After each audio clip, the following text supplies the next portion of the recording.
The newest update to Limbus company has brought a brand new banner into the game, which features LCE E.G.O Dimension Shredder Yi-Sang, our newest Charge Rupture identity. This unit is a callback to an abnormality that you can all face again in the new Refraction Railway 2 rerun, and he is supposed to help both the Rupture team and the theoretical Charge archetype using his Dimensional Rift infliction and bonus damage. But is Yi-Sang strong enough to make a difference? And should you get him? In this video, I aim to answer these questions by first looking at his kit and then comparing his performance in Charge and Rupture to other Yi-Sangs and identities in general. But before we do that, allow me to remind you that most of my viewers are not subscribed, and if you find yourself coming back to my videos or end up enjoying this one, consider subscribing. It takes just 1 second and helps me out a lot. Now let's get to Yi-Sang. Dimension Shredder Yi-Sang has average health and speed, with a -2 defense level. His sin affinities are Pride, Gluttony and Envy, with an Envy defense. All of Yi-Sang's skills gain power from Rupture and Dimensional Rift on the enemy, and they can also consume Charge to get even more power. His skill 1 is Dimensional Slice. It has 1 coin and rolls up to 17. It consumes 2 charge count on use, but gives 6 charge count on hit, while also inflicting 2 Rupture. If Yi-Sang has Dimensional Castaway, he spends 1 stack to reuse the coin. His skill 2 is Consecutive Dimensional Slice, and it rolls up to 23. It consumes 5 charge count on use and gives 6 charge count on hit, while inflicting 3 Rupture and 1 Dimensional Rift, and dealing bonus slash damage based on charge potency with its second coin. Yi-Sang's skill 3 is Rip Space. It consumes all charge count when he is between 7 and 14, and it rolls up to 27. On use, it grants 1 stack of Dimensional Castaway and Quadricolor Dimensions. The coins of this skill grant 2 charge count, inflict 3 Rupture and 2 Dimensional Rift, and the last coin deals bonus slash damage based on charge potency. Yi-Sang also has a skill 3 too called 4-Dimensional Refraction Time Series Severance. It rolls up to 29 and has 4 attack weight with unfocused volley. It gives 1 Dimensional Castaway and Quadricolor Dimension and consumes 15 charge count on use. The coins of the skill give Quadricolor Dimensions on hit, inflict a total of 5 Rupture and 2 Dimensional Rift, and all of them also deal bonus slash damage equal to 5% of the damage dealt. The last coin gives 1 charge count on hit and gets reused when Yi-Sang is at 5 charge potency or more. As for his defensive skill, Yi-Sang has an evade in Sidestep, which rolls up to 14. At combat start, it grants him charge barrier based on charge potency, as well as a stack of Dimensional Castaway and Quadricolor Dimensions, once per turn, with the stacks doubling when Yi-Sang is at 3 charge potency or more. At under 7 charge count, Yi-Sang consumes HP to get to 7 charge count, and if he is above 15, he does the opposite, consuming down to 15 while healing and getting haste based on count consumed. As for his passives, Yi-Sang has 2. The first one is Open Alley. It allows him to convert 10 charge count consumed into 1 charge potency. It also makes Yi-Sang spend 1 Dimensional Castaway to follow up an ally's attack with an unopposed skill 1 at the ally's attack end, before getting 1 stack of Quadricolor Dimensions. The second passive is Velocity and Coordinates and Velocity, and it needs 4 Envy owned.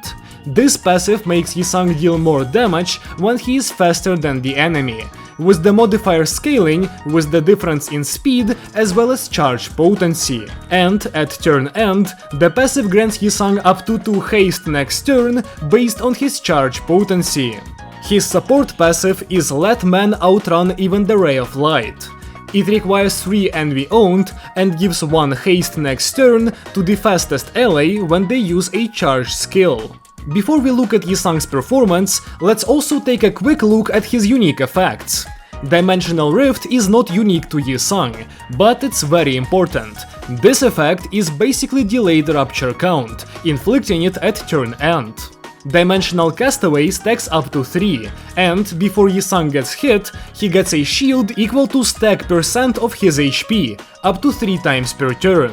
Quadricolor Dimensions stack up to 4, and each stack gives Yi-Sang its own buffs. The first one gives 1 offense level up, the second one gives 2 defense level up, the third makes him gain 1 more charge count with his skills, and the fourth makes Yi-Sang deal more damage based on charge potency. This effect loses 1 stack at turn end, and if Yi-Sang got more than he can have at once, he gets the surplus stacks next turn. This is it for Yi-Sang's kit, and that means we can now look at his abilities in combat, beginning with his general play pattern. Yi-Sang is a Charge Rupture identity, so he is torn between going fast and scaling from a design perspective. That being said, none of his Rupture infliction is tied to charge, which is great, but it does mean that his charge and Rupture sides basically don't interact. As a Rupture identity, Yi-Sang has one main quirk, and that is the fact that he does not inflict direct Rupture count ever. Instead, he inflicts Dimensional Rift. Now, first of all, let me say that this is not an upgrade to straight up count. You inflict it while basically planning out your moves ahead, and on the current turn, Yi-Sang is completely negative. This is especially noticeable on skills with a higher amount of coins, as a 5 coin skill 3-2 will destroy the stack far earlier than you can get to activate Rift. The one singular instance of Rift being stronger than count is turn 1. Due to most of the highly impactful identities in the Rupture archetype being Heisho units, you will often spend turn 1 solely on setup, without inflicting almost any Rupture. In this case, immediately bringing the count over to turn 2 is good, otherwise it's just kind of worse. That on its own is not an issue, and instead, I see it as a perfect opportunity to give Yi-Sang above average count, with the caveat that it's backloaded to the next turn. And they didn't do that. Yi-Sang is an entirely count negative identity, going -1 or -2 on every skill, and dropping lower on the turn if we account for his follow-ups. On the potency side of things, it's not looking too bright either. Skill 1 inflicts 2, and 4 with a reuse. Skill 2 inflicts 3, and skill 3-2 gets 5 potency on the enemy, 7 if you're deep into the fight. This is a shockingly small amount, but to understand why, we will have to look at other identities, which is something we'll do a bit later, so just remember this. And lastly, on the topic of Rupture, Yi-Sang does not have a lot of coins. Despite putting a heavy toll on your count, Dim Shredder's skills 1 and 2 have 1 and 2 coins respectively. His skill 1 can get a second coin, but that requires certain conditions to be met, and you won't meet them early in the fight, which is the stretch of combat where Rupture performs best. Overall, the idea of making Dimensional Rift a central part of Yi-Sang's kit is an interesting one, but it's not exactly pulled off in the best way even in a vacuum, without talking about other options. As for the charge side of things, this is where we get to look at Yi-Sang's setup time and his physical damage. He is incentivized to get to 15 count before using his skill 3, as that grants you a much stronger version of the skill with a lot more damage. Also, every single dynamic damage modifier in Yi-Sang's kit scales with charge potency, so as you consume more charge, you get stronger. Getting to 15 charge count is pretty easy thanks to sidestep. Going for the evade on turn 1 gives you 7 charge count, and then the follow-up skill 1 brings you to 11, which decays to 10. An evade on the second turn grants you 1 charge barrier, which is equivalent to 1 count, and then the activation of the second follow-up skill 1 will bring Yi-Sang to 3 quadricolor stacks, allowing him to get 5 count from Dimensional Slice, and then the barrier offsets the decay, allowing you to nuke on turn 3, which is pretty fast. His damage though leaves a lot to be desired. His max skill 1 is actually really good, at 67 damage, but that is mainly a theoretical number. To get it, you need to use the skill with Dimensional Castaway while at 4 quadricolor dimensions and 5 charge potency and hitting an enemy that is 4 speed points slower than Yi-Sang. Without the quadricolor stuff, the damage falls to 56, and even hitting the reuse is super inconsistent until you get to 3 charge potency, which leaves you with 22 damage. Luckily though, getting 3 potency is not that slow of an ordeal, and by turn 5, you should be able to sling out reused coin skill once using your evade very easily. And that is exactly what you want to do, by the way, as there's basically no reason to use your skill 1 raw, when you can just get it as a follow-up while printing extra resources with sidestep.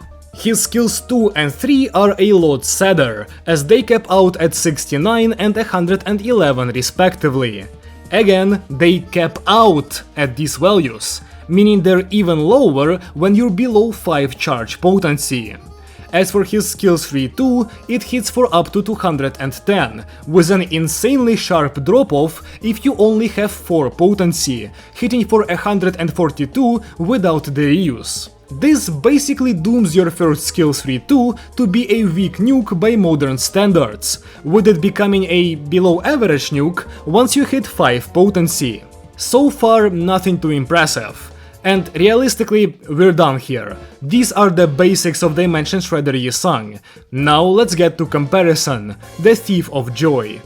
First of all, Rupture. This archetype already has multiple Yi-Sang identities that can contest a slot. Warp Corp Yi-Sang is the oldest one, and he is the best at actual Rupture infliction. Compared to Dimension Shredder, this guy's Rupture potency is an absolute godsend, and his count is also good, with him going neutral on skill 2 and positive on skill 3. His physical damage is non-existent, and he doesn't have a lot of coins, but with his levels of infliction, he doesn't need any of that to be useful. Warp Corp Yi-Sang is an unsung hero of Rupture, and more people should use him to buff up their stacks. Lantern Yi-Sang is another classic. He exists on the field for 1.5 turns and then dies, inflicting 10 potency and 3 count, and giving you E.G.O resources. This is an awesome gimmick, but obviously he can't replicate it, so it's a one-time use bomb. Lantern is usually good in content like Refraction Railways for his resources, but he can pop off on solo bosses as well, as he brings his value and leaves the fight, allowing you to slot in someone else. Heisho Pack Wu Branch Yi-Sang is the last one, and this guy also has a fun quirk in Concussion, a unique effect that multiplies Rupture damage taken by the enemy. Rupture is not sinking though, and you don't tend to stack an insane amount of it, so Concussion is usually worth less than Warp Yi-Sang's direct infliction. However, Wu-Sang has the unique advantage of being a unit with some slightly decent offensive value. His skill 3-2 hits 3 targets without any annoying and focused volleys, and his combo with Shichun Ishmael actually made him a decent mobbing unit for a while. When going up against all 3 of these identities, the new Yi-Sang sorely lacks anything interesting in his kit. His potency gets cleared by all 3 alternatives. His count is also the worst of the bunch, as even Wu Yi-Sang's skill 2 is count neutral. And in terms of coins, he's not dead last, but he's not exactly ahead by much either. He technically has better offenses than most of his competition, but in the Rupture team, the effect does the heavy lifting, meaning that the others simply output more effective damage by using Rupture as a catalyst, which destroys Dimension Shredder. Speaking of that, the Dim Shredder E.G.O. You've probably been waiting for this, so let's talk about it as well. This E.G.O interacts with both Charge and Rupture, and it's a fantastic tool to use early in order to make your Yi-Sang better at inflicting count. With this E.G.O's passive, the new guy becomes count positive, and also gets more charge. So, does this E.G.O save him? Well, not really. The issue here is that literally every Yi-Sang can pick it up. Okay, it's probably not a good idea to use it on Lantern, who you want to kill anyways, but Warp Corp and Branch both make use of it as well. And whereas the new identity needs it to have any semblance of count infliction, the others can use it to further push their inflictions, becoming cornerstones of Rupture upkeep. I mean, Warp Corp skill 3 goes +5 with the passive up, while inflicting 11 potency. This is a Rhymeshank level steroid for the Rupture team, that pretty much no one can compete with. On the other hand, with this identity, you're just patching up holes. The Dimension Shredder identity plus Ego work as a set thanks to the power of Rambling Man, but it's simply more useful to give that same passive to a different Yi-Sang. Overall, I think PM fucked this identity in terms of numbers. There's no reason for a unit with below average offenses by modern standards to also have bad Rupture infliction. At least make him good at one of these things. Anyways, Charge isn't a real team, because it lacks a win condition and an incentive to run multiple charge identities on the field at once. So really, this is the physical damage evaluation. And we've looked at it already. He can get value from Charge Sting, I guess, but that is not a large buff. And overall, Yi-Sang does not do much in terms of damage output when you pit him against literally any heavy hitter from the past 3 seasons. Even if Charge were to be resurrected via a win condition and more modern units, I don't think Dimension Shredder Yi-Sang could ever be a priority. Should you get him? No. Now I have to specify, because the Project Moon community is full of very emotional people, that if you like him, I will not come into your house at night and kill you, and you are free to do as you please. But if you want to be a bit frugal with your resources, this identity offers nothing unique or interesting, has low numbers across the board, and really just isn't worth the 400 shards. What does he even do? Well, he looks kinda cool, so I think he'd go hard as a facade. If you disagree or have something to add, feel free to leave a comment below, and I might read it and respond. If you like this video at any point, leave a like to let me know, and if you want to see more like this, consider subscribing. Thank you so much for watching, and I hope to see you again soon. Goodbye!